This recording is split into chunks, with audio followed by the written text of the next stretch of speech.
విశాఖలోని రుషికొండ బీచ్లో district sports authority ఆధ్వర్యంలో కెనాయింగ్ అండ్ కయాకింగ్ పర్యవేక్షణలో water sports summer coaching camp ప్రారంభమైంది.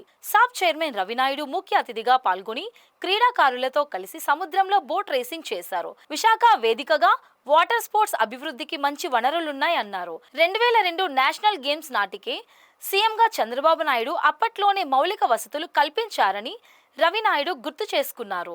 వాటర్ స్పోర్ట్స్ లో విశాఖ నుంచి అంతర్జాతీయ క్రీడాకారులు తయారయ్యేలా తర్పీదునిస్తామని తెలిపారు.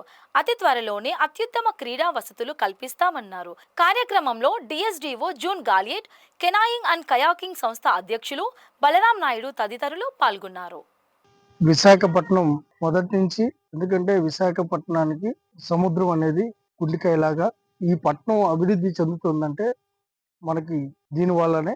దాంతో పాటు మొదట ఆ రోజు చంద్రబాబు నాయుడు గారు 2002 నేషనల్ గేమ్స్ పెట్టాలనుకున్నప్పుడు అన్ని డిసిప్లిన్స్ హైదరాబాద్ లోనే కాకుండా విశాఖపట్నంలో కూడా వాటర్ గేమ్స్ సంబంధించి విశాఖపట్నంలో పెట్టాలని ఆ రోజు ఇక్కడ మనం ఏదైతే రుషికొండ ఈ ప్రాంతంలో ఉన్నామో ఈ ప్రాంతానికి సంబంధించి ఆ రోజు నిర్ణయం తీసుకోవడం.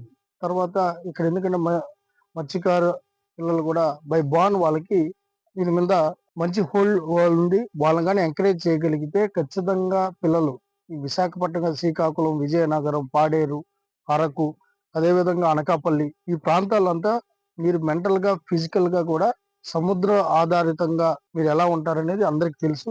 మీకు కానీ ఈ స్పోర్ట్స్ లో కానీ మీకు ఎంకరేజ్ అందితే ఖచ్చితంగా మీరు ది బెస్ట్ ప్లేయర్స్ అవుతారనే ఉద్దేశంతో ఆ రోజు ఇక్కడ పెట్టడం జరిగింది. తర్వాత నిర్వహణ జరుగుతోంది. ఇదే ప్రాంతంలో ఇక్కడ ఉన్న ఏదైతే ఎక్విప్మెంట్ ఉందో ఆ ఎక్విప్మెంట్ అంతా రాత్రి డెమాలిష్ చేయడం, మన డిఎస్ఈఓ గారికి కూడా చెప్పకుండా, అధికారులకు, కోచెస్ కి చెప్పకుండా మొత్తం అంతా చేసి అక్కడ హెలిప్యాడ్ పెట్టాలని, తర్వాత ఆ తాడేపల్లి ఏదైతే సేమ్ అదే ప్యాటర్న్ లో ఈడొక బంగ్లా కట్టి ఇక్కడే దిగి ఇక్కడే ఉండాలని ఆయన ఏదో ఆలోచనతో ఆ రోజు క్రీడాకారులకి చాలా ఇబ్బందికరమైన పరిస్థితి నెలకొంది. దాని తర్వాత నేను వచ్చిన తర్వాత ఇది చూసిన తర్వాత బాధేసింది. ముఖ్యమంత్రి గారి దృష్టి తీసుకెళ్లడం జరిగింది.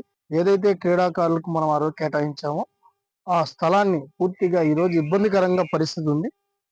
వెంటనే క్రీడాకారుల కోసం మనం అండగా నిలబడాల్సిన పరిస్థితి ముఖ్యమంత్రి గారికి చెప్తానే విత్ ఇన్ ఆ రోజే సార్ కూడా బాధేసింది. ఆ ఫొటోస్ అన్ని చూసిన తర్వాత వెంటనే అక్కడి నుంచి అక్కడున్న మన అధికారులకు ఆదేశాలు ఇవ్వడం, మన అధికారులు కూడా వెంటనే ఇక్కడ ఉన్న మన డిఎస్డిఓ గారికి, కలెక్టర్ గారికి ఆదేశాలు కూడా జారీ చేసిన తర్వాత కలెక్టర్ గారు కూడా చాలా పాజిటివ్ తో, పిఎంఆర్డీఏ కమిషనర్ గారు, కలెక్టర్ గారు చాలా పాజిటివ్ గా రియాక్ట్ అవడం.